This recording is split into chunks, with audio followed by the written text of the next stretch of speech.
Hi hello నమస్తే, నేను మీ గణేష్ ఆకెల్లా.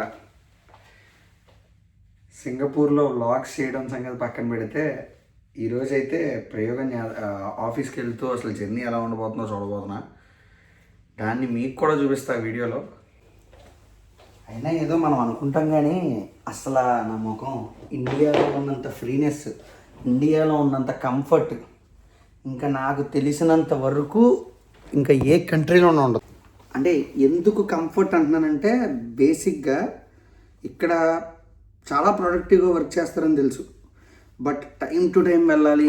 మనకైతే అక్కడ ఫ్రెండ్స్ ఉంటారు, ఆడుతూ పాడుతూ చేస్తాం, at the same time work అనేది కంప్లీట్ చేస్తాం, మనకు నచ్చిన టైంలో చేస్తాం. ఇక్కడ అలా కాదు, టైం టు టైం వర్క్ చేయాలి, చాలా ప్రొడక్టివ్గా వర్క్ చేయాలి, మన క్వాలిటీ ఆఫ్ వర్క్ అనేది ఉండాలి. అండ్ పొద్దున్నే లేచి ఆఫీసులకు కూడా వెళ్ళాలి. చుక్కలు కనపడితే రెడీ అవ్వడాలు ఇవన్నీ అలా. ఫార్మల్ డ్రెస్సులు వేసుకోకపోతే మన ఆఫీసుల్లో కూడా ఫార్మల్ ఉంటాయి కానీ చాలామంది పట్టించుకోరు. బట్ ఇక్కడ ఫార్మల్ వేసుకోకపోతే అసలు మనం ఎలా ఉంటాం ఏంటన్నది తెలియదు కదా. చూద్దాం. చాలా రోజుల తర్వాత నేను ఫుల్ ఆన్ ఫార్మల్ మీద వెళ్ళబోతున్నా. కానీ నిన్న వెళ్ళి ఆఫీస్ ఎక్కడ ఉంది ఏంటి అని చూసుకుని వస్తుంటే ఆ రూట్కే నాకు మైండ్ పోయింది అంతసేపు ట్రావెల్ చేయాలంటే. ఎనీవే కలుద్దాం. నా జీవితంలో ఎప్పుడు నేను ఇంత దూరం వస్తాను అని ఎప్పుడు అనుకోలే. బేసిక్గా first of all thank you so much, నన్ను ఎంత దూరం నన్ను నమ్మి పంపించినందుకు మా మేనేజర్కి. అదైతే నిలబెట్టుకోవాలని ట్రై చేస్తాను, ఎలాగైనా సరే నిలబెట్టుకోవాలి. రూమ్ చూడండి ఎంత దారుణంగా ఉన్నాయో, ఎంత బాగున్నాయో.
సింగపూర్ మొత్తంలో ఏంటంటే మనం ఎక్కడ తిరగాలన్నా సరే మనకి ఈ కార్డ్ అనేది ఇంపార్టెంట్ అనమాట. అంటే మెట్రోలో తిరగాలన్నా, లేదంటే బస్సెస్లో తిరగాలన్నా, లోకల్ పబ్లిక్ ట్రాన్స్పోర్ట్లో తిరగాలన్నా ఈజీ లింక్ కార్డ్ అంటారు దీన్ని. దీంట్లో కనుక క్యాష్ లెస్ దెన్ $3 ఉంటే కనుక మనం కంపల్సరీ లోడ్ చేసుకోవాలి. అది ఎలా చేయాలని చూపిస్తా చూడండి.